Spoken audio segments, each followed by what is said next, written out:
జోహార్ పెద్ది సుదర్శన్ రెడ్డి గారికి, జోహార్ పెద్ది సుదర్శన్ రెడ్డి గారికి, జోహార్ పెద్ది సుదర్శన్ రెడ్డి గారికి. అమర్ హే పెద్ది సుదర్శన్ రెడ్డి, అమర్ హే పెద్ది సుదర్శన్ రెడ్డి, అమర్ హే పెద్ది సుదర్శన్ రెడ్డి. గౌరవనీయులు మన పార్టీ వర్కింగ్ ప్రెసిడెంట్ గారు కేటీ రామారావు గారికి, గౌరవనీయులు సోదరిమణి పెద్ది స్వప్న గారికి, చాలామంది నాయకులున్నారు కనుక క్షమించాలి. వేదిక మీద ఉన్న గౌరవ ప్రజాప్రతినిధులకు, పెద్ది సుదర్శన్ రెడ్డి గారి కోసం వచ్చేసినటువంటి వారి కుటుంబ సభ్యులు, అభిమానులు, బీఆర్ఎస్ కార్యకర్తలు, ఉద్యమ సహచరులు, మీడియా మిత్రులు అందరికీ పేరు పేరున నమస్కారం. ఇలాంటి రోజు వస్తుందని నిజంగా నేను కలలో కూడా ఊహించలేదు. సుదర్శన్ రెడ్డి గారితో 2.5 దశాబ్దాల అనుబంధం నాది. 1 కాదు 2 కాదు,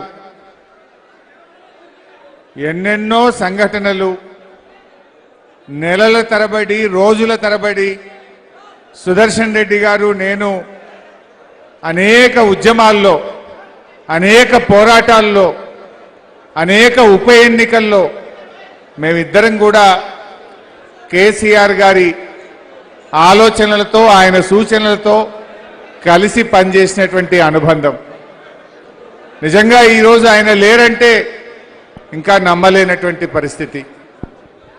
సుదర్శన్ రెడ్డి గారు నిస్వార్థమైనటువంటి తెలంగాణ ఏర్పడాలని, ఈ రాష్ట్రం కోసం పదవులు, తన ప్రాణం, తన ఆస్తులు ఏది కూడా లెక్క చేయకుండా పోరాడినటువంటి అసలు సిసలైన ఉద్యమకారుడు పెద్ది సుదర్శన్ రెడ్డి.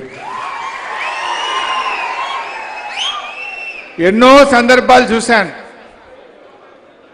అది మానుకోట సంఘటన అయినా, పరకాల ఉప ఎన్నికైనా, స్టేషన్ గణపూర్ ఉప ఎన్నికైనా,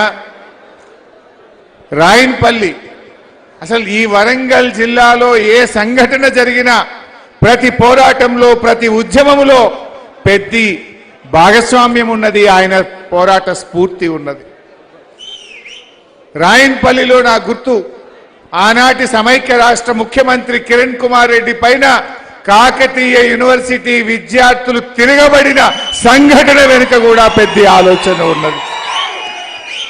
మానుకోటలో కీర్తిశేషులు సోలిపేట రామలింగారెడ్డి గారు, నేను, పెద్ది సుదర్శన్ రెడ్డి గారు, ఎంతో మంది మన నాయకులు ఆనాడు సమైక్యవాదులు మన గడ్డ మీద అడుగు పెడుతున్నారంటే ఒకవైపు బుల్లెట్ల వర్షం, రాళ్ల వర్షం మధ్య ప్రాణాలను కూడా లెక్క చేయకుండా ఆ రోజు ఎదురెడ్డి పోరాడినటువంటి నాయకుడు నిజంగా పెద్ది సుదర్శన్ రెడ్డి.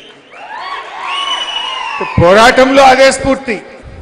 రాష్ట్రం ఏర్పడ్డ తర్వాత కూడా నా నర్సంపేట అభివృద్ధి చెందాలనేటువంటి తపన ఆయనలో చూశాను నేను. తాను ఎమ్మెల్యేగా గెలవలేదు, కానీ గౌరవనీయులు కేసీఆర్ గారు పెద్ది పోరాట స్ఫూర్తిని, పెద్ది యొక్క భాగస్వామ్యము, ఆయన కష్టం తెలిసిన మనిషి కనుక క్యాబినెట్ ర్యాంకులో ఆ రోజు సివిల్ సప్లైస్ కార్పొరేషన్ గా కేసీఆర్ గారు ఆయనకు అవకాశం కల్పించారు. అయితే నాకు కొన్ని గుర్తొస్తుంటాయి. ఆ రోజు నీటిపారుదల శాఖ మంత్రిగా నేనున్నాను. సుదర్శన్ రెడ్డి గారు కేసీఆర్ గారి దగ్గరికి పోయి, సార్ దేవాదుల ప్రాజెక్టులో మా రామప్పకు, మా పాకాలకు లింకు లేదు, మా ఘనపురంకు లింకు లేదు, సార్ మాకు దేవాదుల నీళ్లు కావాలని కేసీఆర్ గారి దగ్గర కూర్చొని ఆ రోజు